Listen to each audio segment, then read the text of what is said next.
All right, we'll see how this goes. Before I get started, I realized I didn't show this off the last time I did an Invincible first look, but I actually do have a piece of signed art from Ryan Ottley, signed down here, which I got, I'm assuming, at Baltimore Comic-Con, oh man, probably 10 years ago.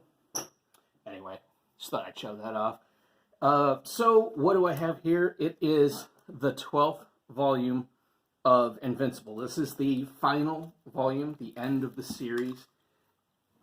I have not read this far into the series, so I do not know what's happened.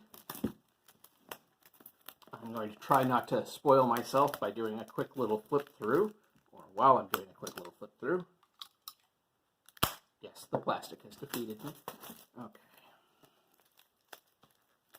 That's not going to work. There we go. So, volume 12. We have some stuff on the back, which I'm not going to read. Mostly seems to have survived shipping. The art continues to be cool and violent. And, you know, again, I don't want to show too much off. So, volume 12 of Invincible, I really like this series. I'm very excited now that I have all 12 volumes. I was worried it looked like volume 11 and 12 were going out of print or becoming unavailable. Turned out I was still able to track them down. It's hard to find them at like local shops. Nobody seems to carry these volumes any longer, at least not that I've seen. So anyway, I now have the entire series. I know the second season of the animated series is up on Amazon. I have not watched that yet. I've also heard Amazon has started adding ads into their Amazon Prime, which makes me think that that streaming service is not long for this world, along with some of the others, because streaming seems to be generally a terrible thing. Anyway, here we go. We'll see where I go from here. I'm going to try to read these coming up. I've gotten up to volume 7. So I just need to read the rest of these. I kind of want to go back and do a reread of the whole series. I may do that when I finish volume 12. Because it's been quite a while since I've read the early volumes. It's been many years. So I think I may do that. I know there's a couple of series I really want to revisit in the near future. This Swamp Thing, because I haven't read the first volume. It was I can never remember who the author is. It was Bernie Wrightson was working on it, and I'm blanking on the gentleman's name who was doing a lot of the writing. I think at the time, I think he just recently passed, but I could be wrong. Anyway, I have that, and I haven't read it, and then I have the complete run of Alan Moore. Super, super uneven run during that time. I mean, that's the thing with Moore.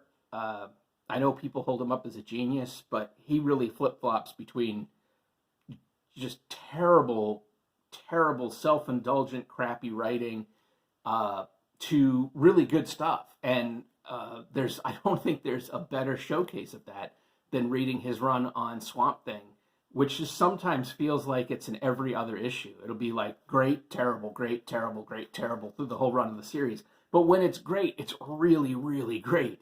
When it's terrible, it's really, really terrible. But again, that's sort of trying to read Alan Moore for you. But anyway, a couple of series I want to revisit. That's what I'm saying.